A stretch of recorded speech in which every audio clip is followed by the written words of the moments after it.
What up, man? It's your big brother K-Rino. This is part 3, the third and final part of the 10K Q&A. I wanted to make sure I got to everybody, and once I do this one, I'm going to close the comment section on this one. And I appreciate y'all. Y'all don't understand. Thank y'all for the love and the support. Keep on supporting the channel. It's just like with my music. The more y'all support the channel, the more content I keep bringing. The more y'all support the music, the more music I keep bringing. But we're going to pick up where we left off. Got cut off. The last question came from Tim Taylor, who was asking me about LSD and all that. Like, nah, man, I don't do none of that. But what I was saying is that you're born in a natural state. When you're born in a natural state. Your mind can achieve any levels of euphoria. You can produce dopamine, which is where the word dope comes from in the first place. There's a chemical in your mind in your brain called dopamine that gives you that feeling of being so-called high. And you can naturally achieve that through righteous means. And just from pushing yourself. You don't understand the power of the mind and the power of the brain. And you don't have to resort to any type of drugs or anything to reach that plateau. But yeah, we'll move on. 414 K-Top asks, have you ever met KRS-One? I'm surprised that he never mentioned you. Yes, I met KRS-One when I was a youngster in the game. He's my favorite rapper, and I really looked up to him back in the days. And when he would come to town, I made sure I was always at the concerts. And I met him on several occasions. It's been so long, I'm sure he doesn't remember, but you know, when you're a fan and you meet your favorite artist, you never forget, whether it's one time or 15 times, you always remember that. He says, I'm surprised that he never mentioned. I don't know if he even knows me as far as being an artist. You know, I know he used to kind of remember me when he would come to the shows. He might look at the crowd and point out because I was always up front. But I don't think he just knows me now, just as an artist. If I keep looking, y'all see me keep looking back, that's because I'm looking at the TV. I'm watching Aretha Franklin's celebration, her funeral. And I'm waiting for Minister Farrakhan to speak, so that's why I keep glancing over at the TV. But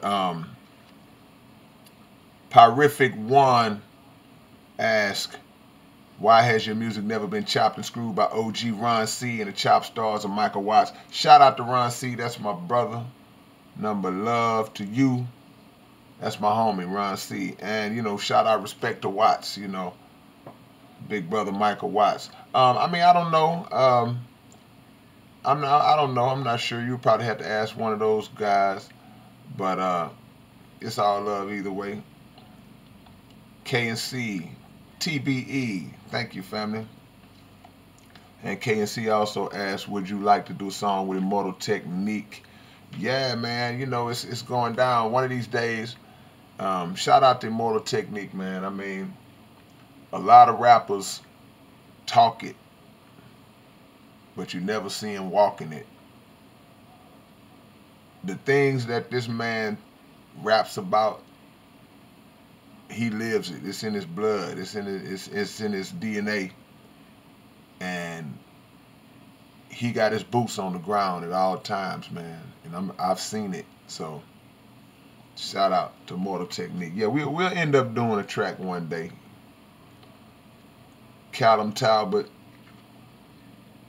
can I have you feature on a track or two for my upcoming mixtape? Yeah, man. Email me and let's talk business. Let's talk business. Yeah, you can get me. It's not hard to do, man. You know, just be serious. You know, serious inquiries only. Email me at spckrino@aol.com and we'll make it. If you ready, we could do it tonight. Rip the Jacker asks, what is your favorite song by yours in general? Hard to say. It would have to go by categories. If you say lyrical category, I might say Duality. or forgot the name of my own song. Mind Marathon. If you say storytelling would be Annihilation of the Evil Machine, you know, Sorcerer's Den, something like that. Just depends on the category. Um, what else we got? What else we got? Let me see. Fidel Indigenous King, what is your most memorable moments in music? My most memorable moments are moments with the fans interacting with y'all at shows, dropping the 7 albums, traveling overseas, traveling anywhere, meeting new people. It's so many you can't narrow it down to one. But yeah, music has allowed me to do a lot of things I probably never would have done, and it's taken me places I know I never would have went if I wasn't doing this. Leo Dixon, congratulations, Brother K. As a fellow Prince fan, what's your favorite scene or line from Purple Rain? And why do you think we've gotten away from bands and singing groups? Purple Rain probably would be favorite scene. Towards the end, when he had got up and he performed Purple Rain, and he was just doing it for the heart. He had been having some problems in that club, and he didn't even realize how hard he killed it. So when he got through, he just stormed off the stage and was in the locker room just pacing back and forth, and then he heard the crowd still screaming for him, and he realized that he had did his thing, and he went out and did the encore. You know, a lot of my favorite scenes from that movie was really a lot of the scenes that Morris Day was in, though. Morris kind of stole that movie on the cool. Why do you think we gotten away from bands and singing groups? Just time passed, and I think the technology in terms of how the music is made changed. People went more digital. People went more drum machine, computerized ways of creating music. A lot of R&B groups in particular, when you hear R&B today, they're mainly rapping on, they're mainly singing over rap beats. They're singing over music that could either be, it's a hybrid. It could be rap or R&B.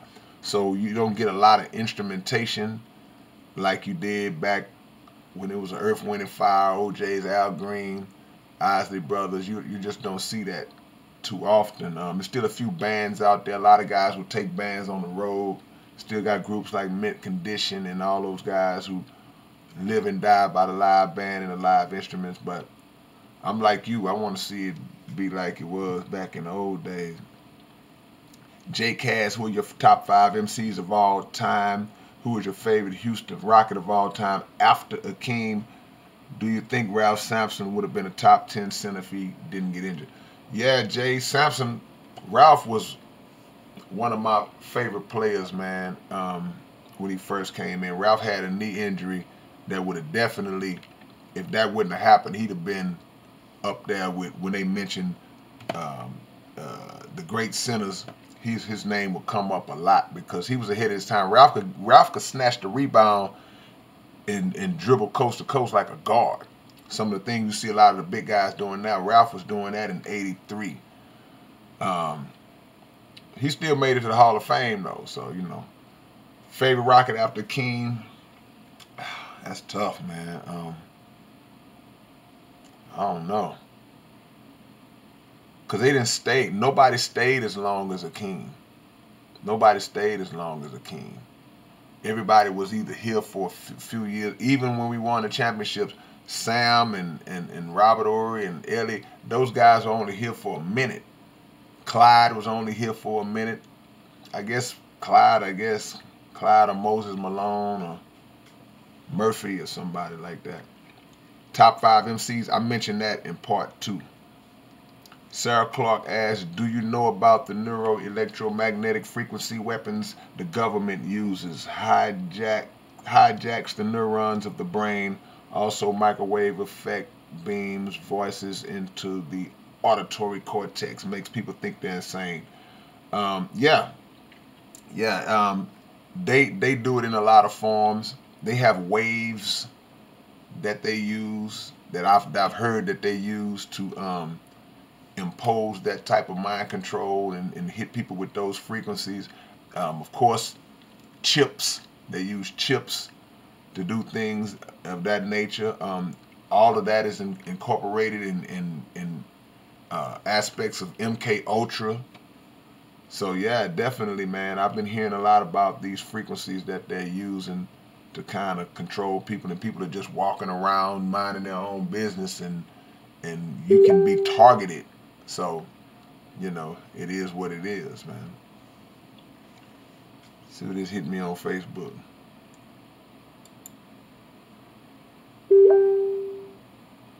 My homie Codeine. Codeine is simultaneously hitting me on Facebook and says that, hold on, let me see. Let me look at this real quick. So he's the one that asked me the question about the soup. Shout out to the homie Codeine. EMP asks, where he says, K-Rino, you got your nose in the books. Careful, that's how truth is found.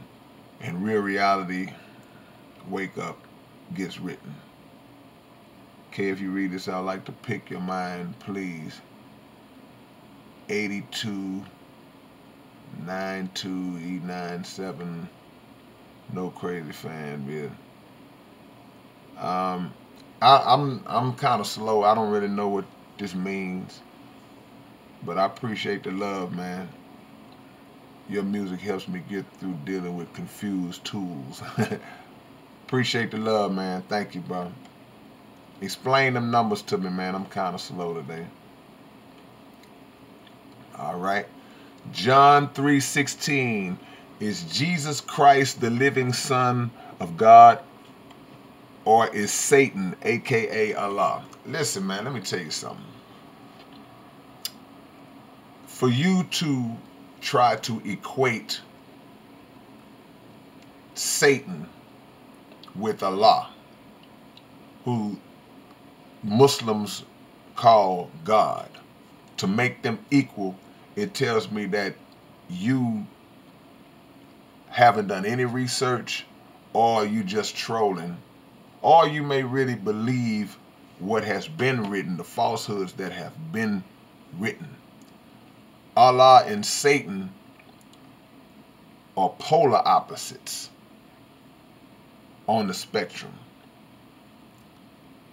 Satan represents a mind and a system of evil, a system of wickedness, a system that we live in right now. Allah, that word, as taught to us by the Honorable Elijah Muhammad, A-L meaning the, La meaning God, the God, being the proper name of the Most High.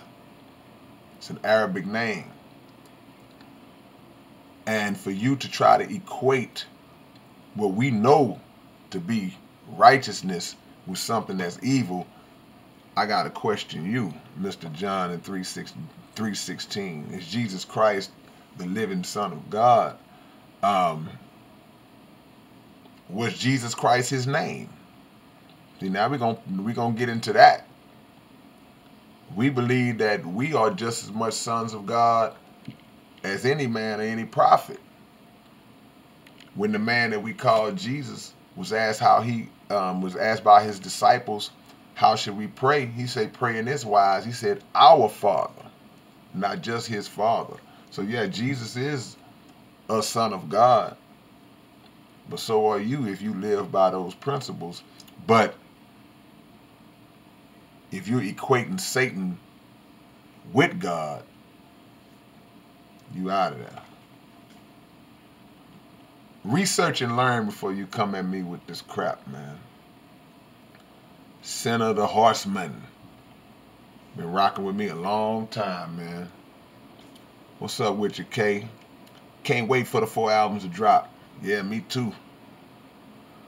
Hope One, straight metaphors, kind of like Triple Darkness and lyrics. I thought about that, but I don't know. With your fight with the sorcerer on Planet Exile, when you escaped through the portal, did you keep the sorcerer body and they blown up yours? Didn't get a chance to switch back after execution. What he's saying is that when on Planet Exile, when I was trapped on the other planet and I had to figure out how to get back here, I had to pull old switcheroo on him, and I slipped through the portal.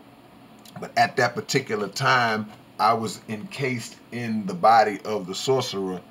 And did I get my body back? Yeah, what happened was, man, that I should have mentioned this in the song. What happened was, once I came back into the Earth's atmosphere, once I got back into this atmosphere, it automatically restored me back to my original form. So yes, sir, that's how it happened. That's why y'all see me like I am right now. You know what I'm saying? Because I switched back automatically, but it was close. I almost didn't make it. One kill. Is that I kill or one kill? Make sure I'm saying both so I know I got one right. Where you taking hip hop today? Today. What you gonna do? I'm not taking it anywhere, man. I'm along for the ride, and I'm just trying to steer it in a couple of directions that I wanted to go in as I go along. But it's so many people that have their hand on the steering wheel in this hip hop world that I can't take it anywhere. I can only plant my seeds and try to bear as much positive fruit as I can out of this. And hopefully what I am blessed to produce, people will gravitate, and it will create other artists who try to build the same way that I'm trying to build. I was told by a wise man that the mark of a great leader is how many other leaders he produces. So now I'm trying to produce leaders. Super Remy asks he says extra sensory perception navigation. What's this, rolling on the floor laughing? ESPN. What are your thoughts on, is that QAnon? That's the people that be like trolling Trump. Is that who that is? I don't want to mispronounce it. But I mean, from what I heard, it's a lot of I hear that they put out a lot